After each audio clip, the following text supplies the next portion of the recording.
As our thinking evolves, a lot of people think this is a battle for freedom, but it's also a battle for identity.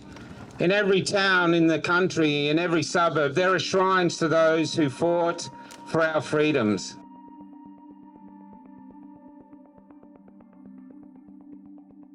If you're not against the disinformation, misinformation bill, which is an attack on free speech, then I suggest you approach your councils and ask them to remove the shrines and replace them with public toilets. Because in the last 3 years, all we've been doing is shitting on the sacrifice that these soldiers, our fathers, made. So a toilet would be a better tribute than a shrine. Because if they don't mean anything, then we don't mean anything. We're not Australians, we're just tourists on a piece of land.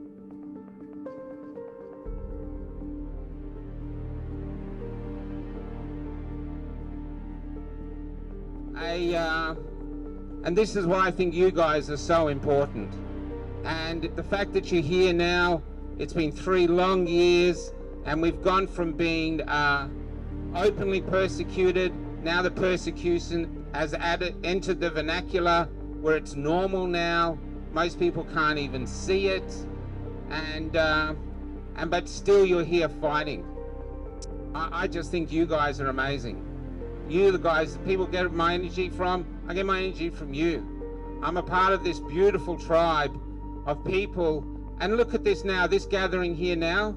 In the past, you get a gathering like this, it's for a religion, or for a sports group, or for a club, or something, an interest, something like that. You guys are here because you're patriots, because you love your country, because you care for the future of the country and for the Australians that aren't even born yet. And out there, other people don't even comprehend that concept. They are basically, we've reached a part in Australia now where if you are a man, the only way you identify yourself is your mortgage. And so when you go home tonight and you think of everything you're sacrificing, all the values of the country for this piece of bricked up space, think of when you're an old man, or maybe you've just died and your family are selling it so they can build units. Everything you sacrificed, everything you believed for is just being sold off to build units. And those few things that you really kept no matter what will probably end up on an op shop shelf when no one will want them. That'll be the sum of your existence. Or you could join the fight to define the identity of Australia. And the identity of Australia needs some core fundamental freedoms. Freedom of choice, freedom of speech, freedom of association, which South Australia has already lost. We could not do this in South Australia. They would be arresting us right now. And out there, sadly, there's some people, probably people going, oh, I wish that could happen. They're blocking my view. But in actual fact, that's happened. And protesting, whether these other people don't understand it or not, is a part of democracy's natural immunity. That's how important you are. You are the white blood cells of this community coming out to say, we're under attack. We don't know how we're going to fight it, but we're just doing what we can. We're trying to figure out our defense strategy. We can't be violent because they got all the guns. And I don't think we have to be violent. Gandhi wasn't violent. But somehow we have to reach everyday Australians and tell them that everything you thought you loved about Australia is gone. You're holding on to myths. And while we can't go back, we can go forward to a better Australia, an Australia we can be proud of. I watched the Americans fly the Australian flag, the American flag from all their gardens and stuff. They've got a pride of it. A lot of people don't know, when we were in Canberra, the Monday after the big epic march, which was lied about, they said there was 10,000. There was more than 10,000. There was close to 1 million. On the Monday, the ABC, the national carrier, told the people listening on the radio, if you see anybody holding the Australian flag, call the police so they can be arrested or moved on. So on that day in Canberra, the national carrier in the national capital declared the national flag as the yellow star. If you were holding the Australian, and this was the blue flag, because everyone was carrying the blue flag, if you were carrying the blue flag, you were seen as an enemy of the state. And that blue flag is more than just a few colours and stars. That blue flag is basically woven out of the blood and sacrifice of people who went to create this country. It really does mean something. And that's what's happened to us now. The foundation of who we are has been eroded by one thing: fear. Fear, we keep saying it because it's the truth. Fear is the real virus in this country. People don't even know what they're frightened of anymore. They're frightened to talk. They're frightened to speak. What they really are is they're frightened of the government. Courage is the only cure. Because when you are frightened of the government, you stop thinking like a free person. You stop thinking like a sovereign being. You think like a serf.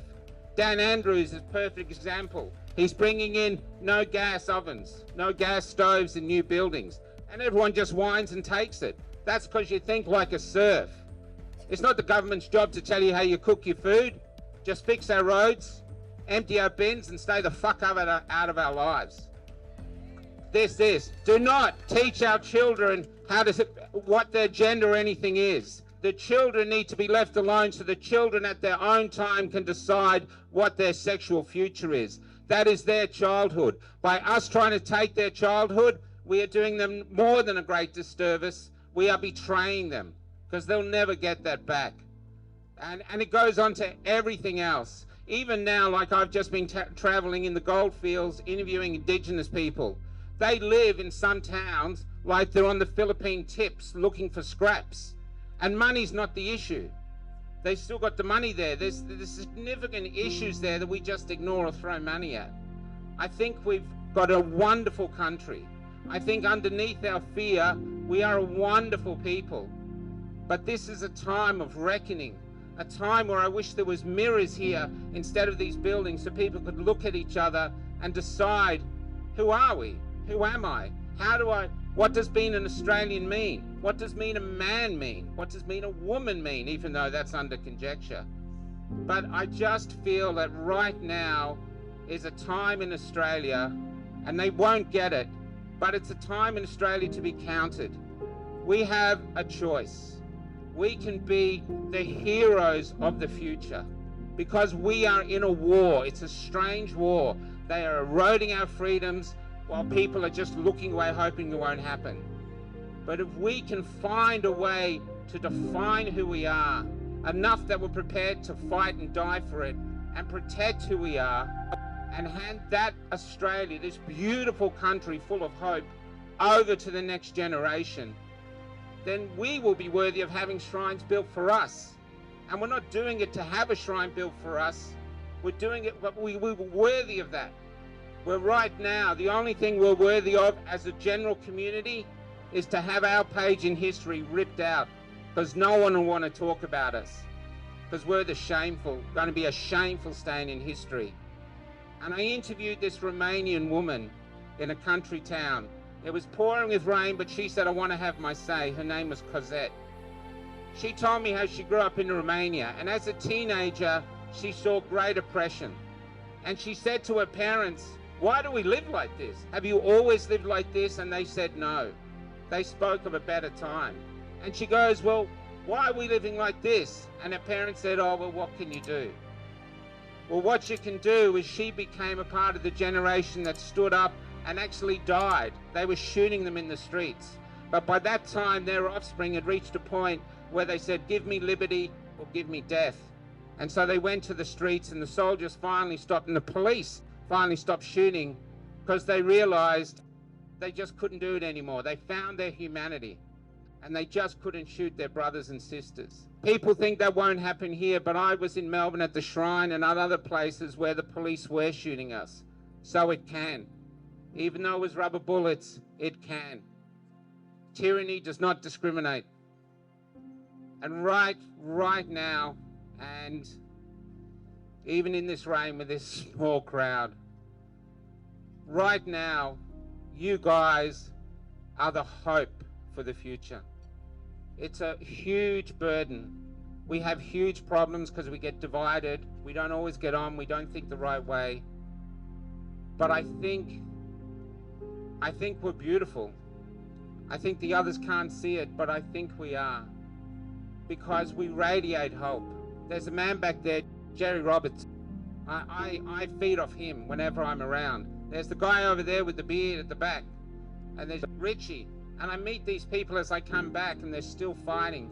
It's like meeting people in a trench as you go around. You guys haven't given up. And because you haven't given up, you give me great hope. And I try to capture that hope and sell it to the rest of Australia, so maybe they can feed off that hope as well. In fact, at the moment, I know you don't feel it, but considering the laws in this country, in this state, where they can take you away and inoculate you against your will, laws that shouldn't even be talked about or discussed, you are the bravest. You are the bravest freedom fighters in Australia. You really are. And I hate to say it, but at the moment, your brothers and sisters probably wouldn't even blink if you all got arrested and taken away and vanished. That's the reality where we are. And now the government wants our free speech. They want us to put in a little sort of submit an argument to why they shouldn't take our free speech, which is abhorrent. You know, it's like some kid who's been bullied for his lunch money, the bully coming up and go, okay, before I smack you in the face, tell me why I shouldn't do it. You know, it's just horrendous. And these people in this Parliament House can see the war museum from their windows. So that's how lost we are as a community. And free speech to me